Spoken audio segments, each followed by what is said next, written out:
yetu. Samahani kwa kujitambulisha, kubali wenye wanijua ni David Chirakamula. Na hapa ni kwetu na niko mtumishi wa Mungu. Haleluya. Amen. Tuko na somo nzuri ambalo nasema juu ya askari wa Yesu na tulizungumza mercredi jeudi.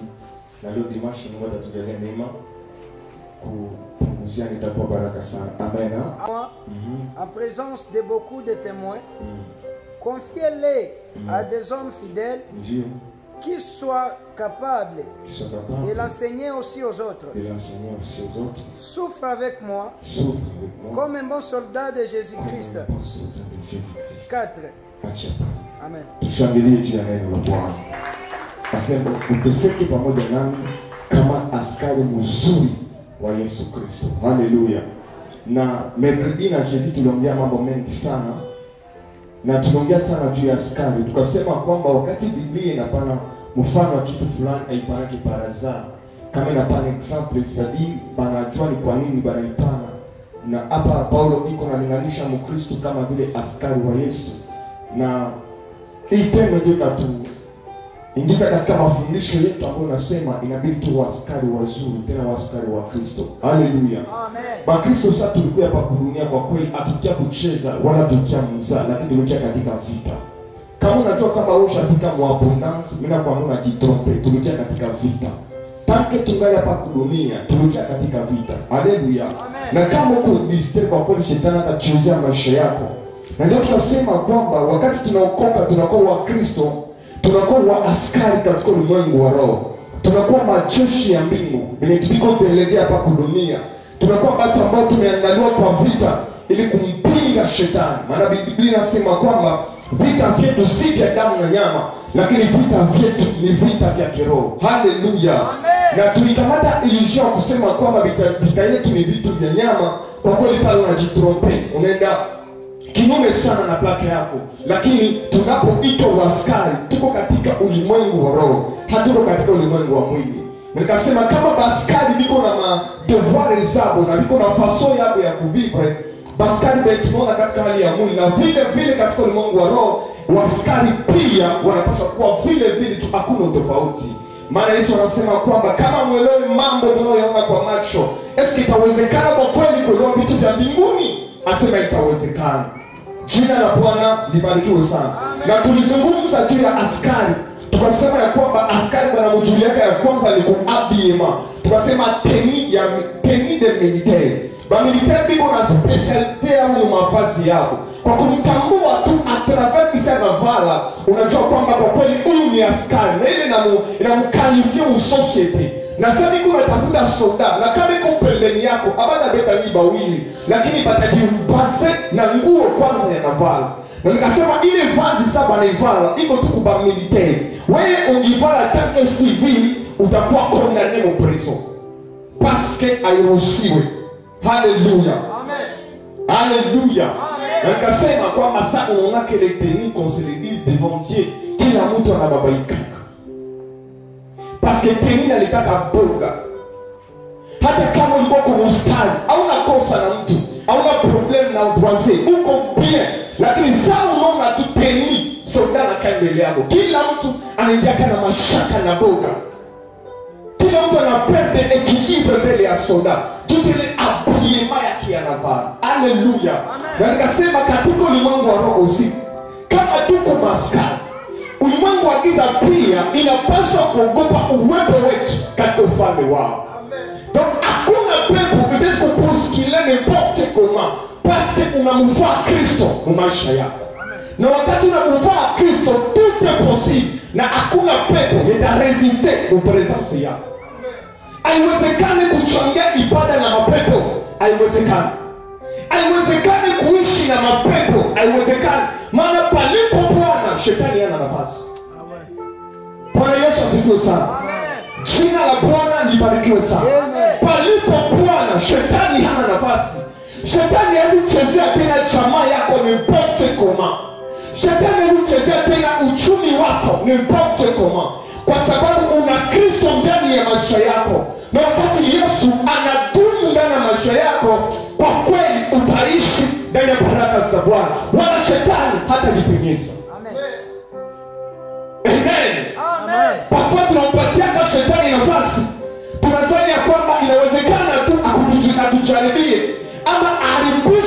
baraka zetu ama uchumi ama watoto ama jamaa, lakini wakati Mungu anakuwa kusantre ya jamaa zetu, kwa kweli mbele za Bwana shetani hana nafasi.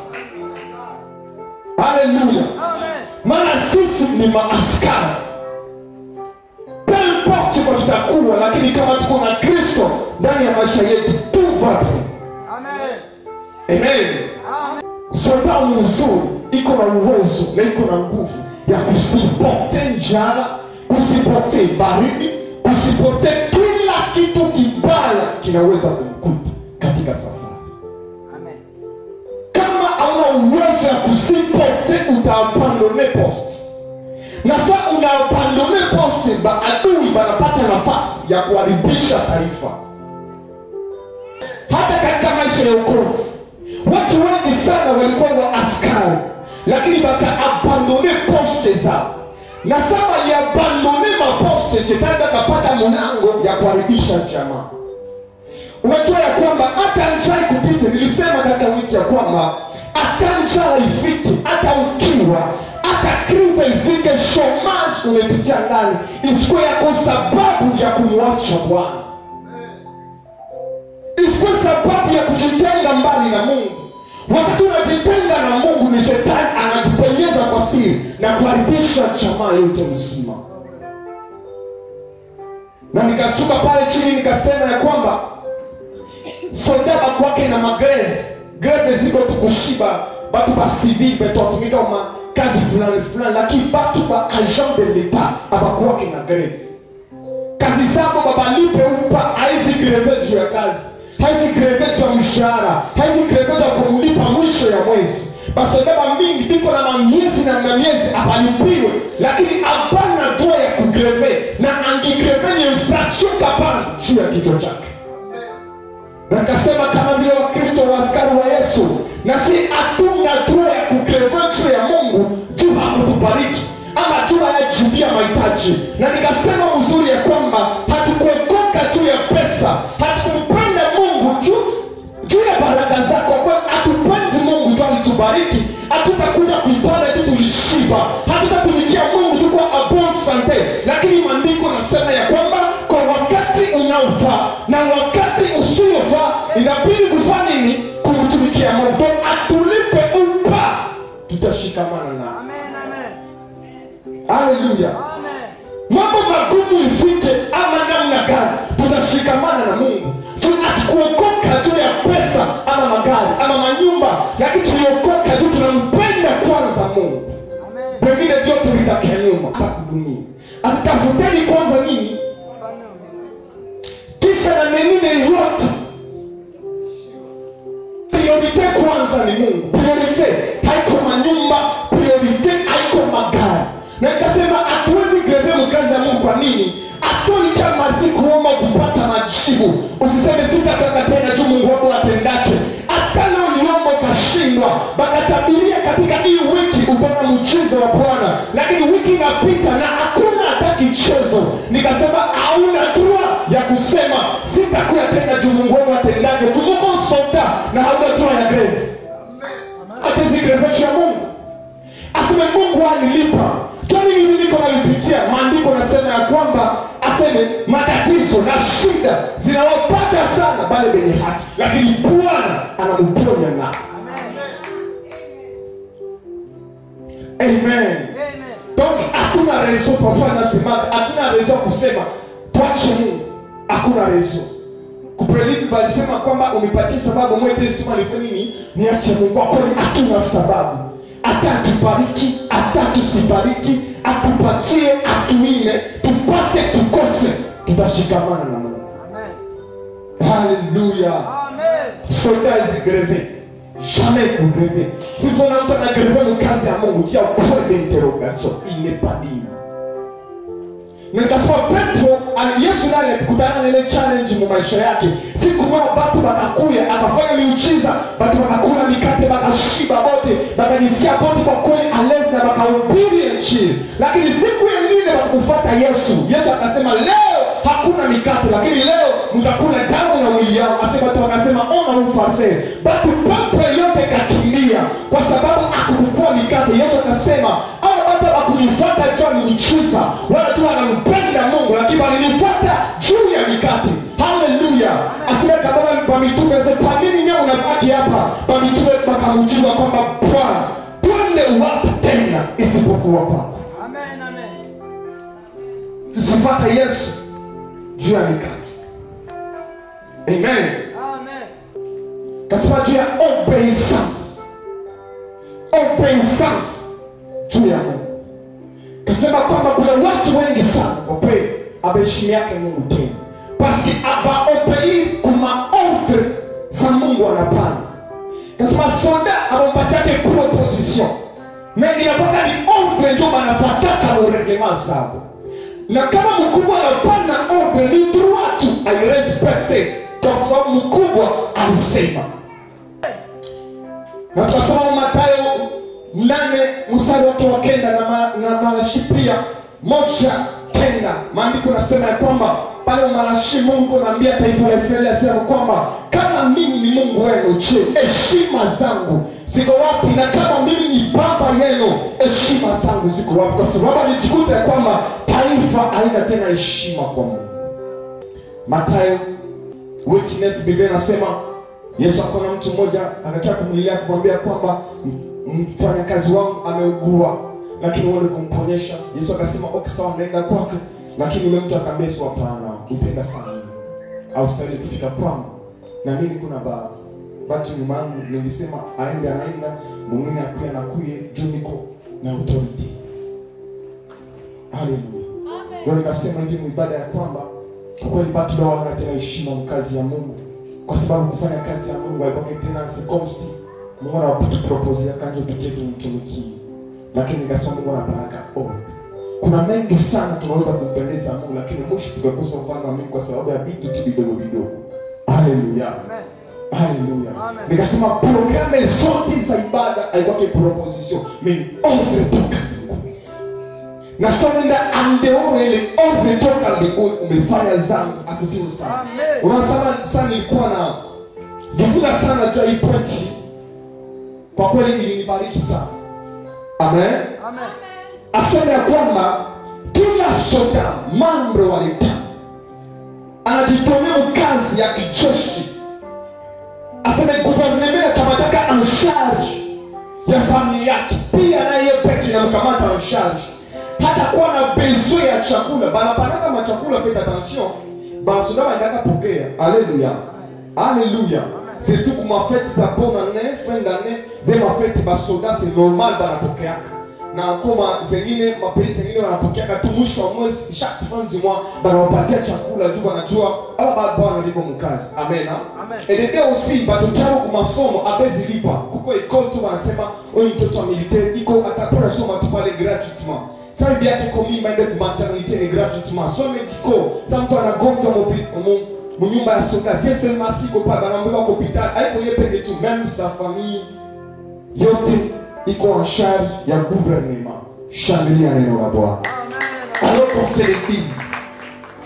Mara Yesu anasema ya kwamba katika kitabu cha Mathayo ya kwamba aseme baba gani ambao mwanao hawezi kumlomba mkate kisha atampa chiwe ama amlombe samaki kisha atampa nyoka. Aseme kama baba zenu wa kimwili ambao wana biko na mafaiblesse mu maisha yao, biko na amezi ya kuheshimia neno yao na kuwapatia watoto kila ambacho wanachokilomba, aseme itakuwa mara ngapi kwa baba yetu aliye juu mbinguni ambaye ni mwema na mtakatifu, mara ngapi hata tupatia kile ambacho tunachoacha. Alors laissez-moi nous Kiswahili ngine kwamba kama gouvernement inaweza kamata en charge famille za ba militaire benye bana engagé mudee, combien de fois Mungu wetu aliye juu hata kamata en charge mafamilia zetu.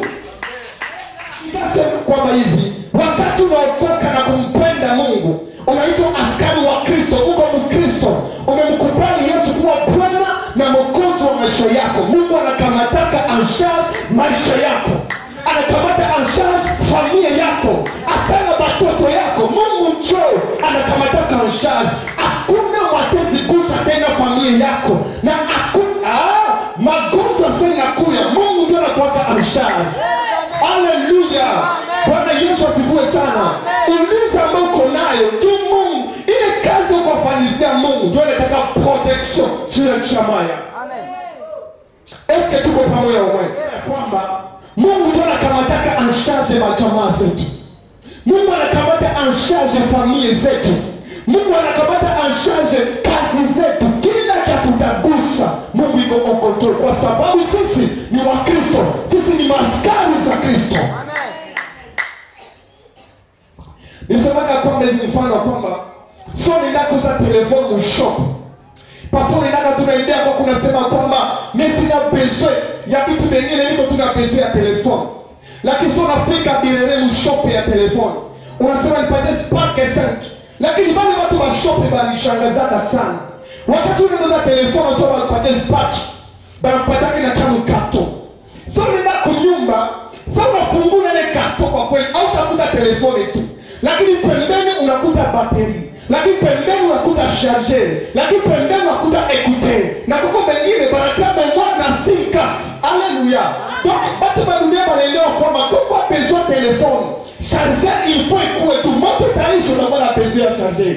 Kwa besoin téléphone, il faut écouter quand même. Ukiwa mfuto unapenda sikia message, il faut écouter. Donc mtu kwa besoin téléphone, il faut besoin charger, aussi il faut na besoin ya écouter.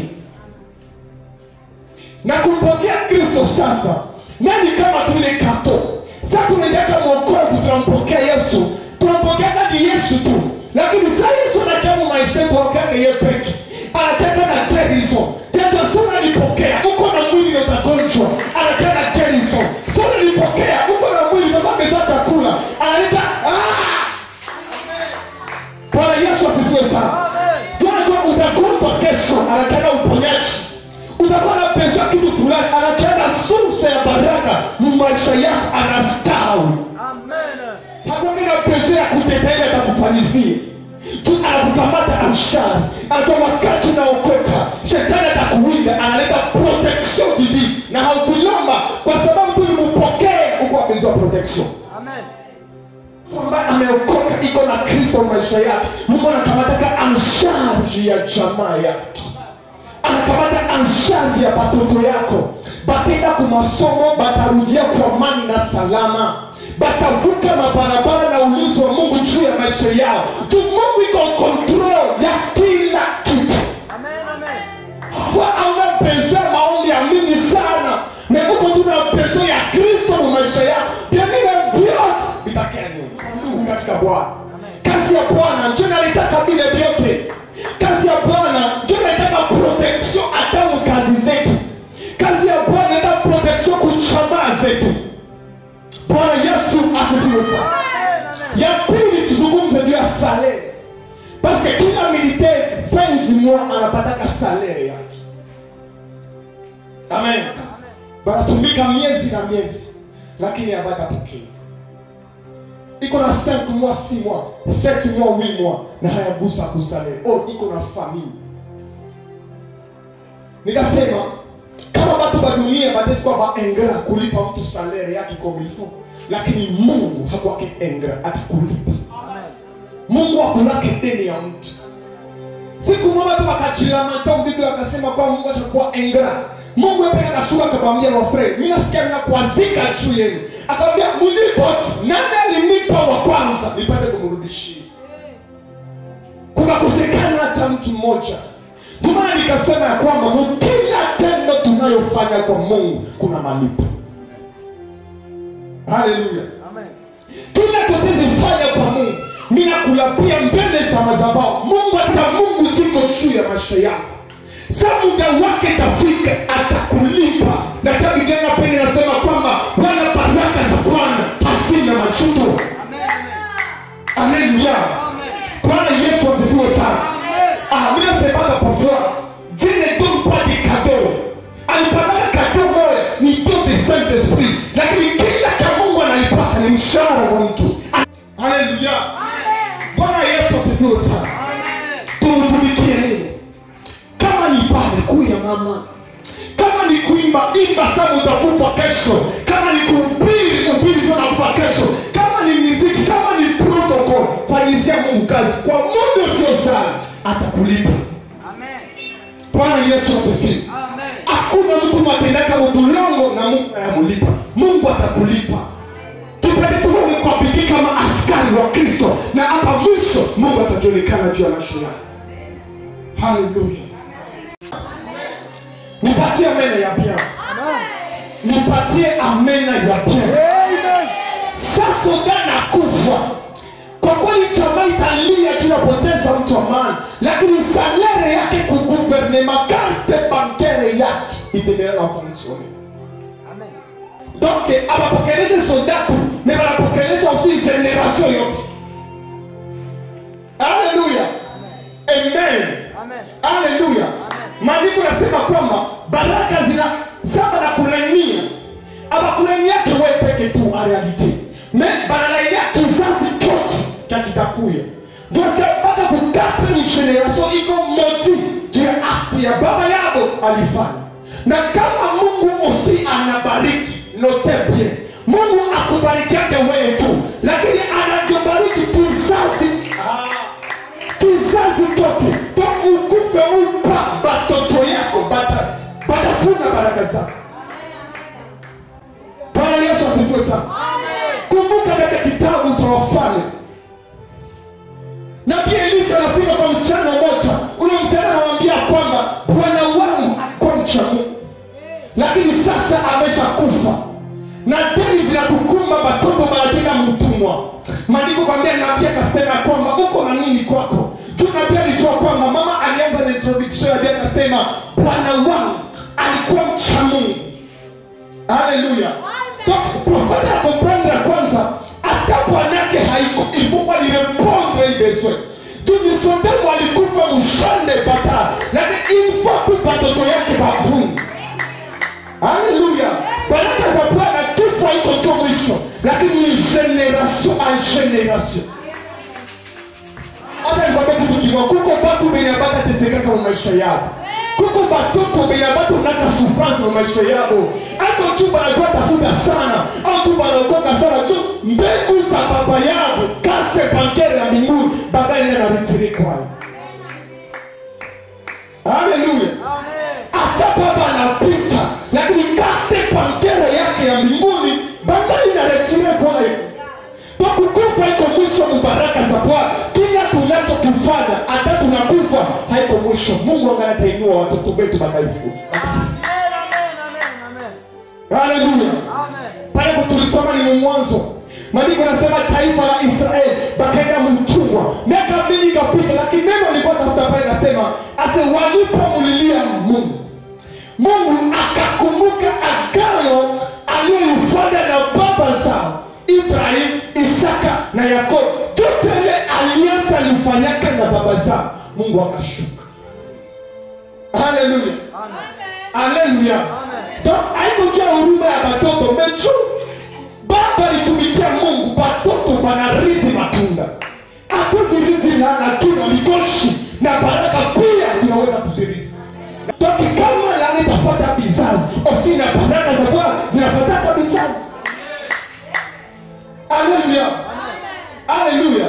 Toka bana hata wewe mzazi mwenyewe kwa kila kitu unafanya au unajifanyizia wewe. Ukafanyizia generation yote yako mtumbo yako.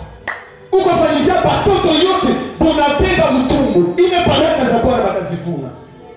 Bwana Yesu asifiwe. Amen. Bwana Yesu asifiwe sana. Watu wajidanganya katika sana tunasema kwamba wakati mzazi anakufa inabidi ache manyumba na magari. Hata nikwambie atache manyumba, atache magari. Kama akubachia carte bancaire ya mbinguni kweli, Mungu na danger. Ndio kwa maana kama kanisa tujitoe tena. Tutumikie tena Mungu. Tukona pano publicitaire za mbingu. Sasa dunia tuona isanti presence na ukubwa na baraka za tukona model. Acha kwamba wakati Mungu anatosha taifa nchi ya utumwa, akawabeba nchi ya ahadi. Maandiko nasema Biblia walikuwa mingi sana, environ 70,000 personnes banatoka mpei banenda nchi ya ahadi, lakini chose grave ama watu wote hawakufikaka. Hallelujah. Amen. Miongoni mwao mkafika watu mbili tu, Yoshua na Caleb. nabo bakufika tu walikuwa juste sana. No, jo Musa alikuwa juste plus que bon. Mais kwa hiyo wakapata neema tu kuiona nchi ya ahadi. Na pourquoi sababu bana baona bakwa palo publicitaire ya miujiza ya Mungu.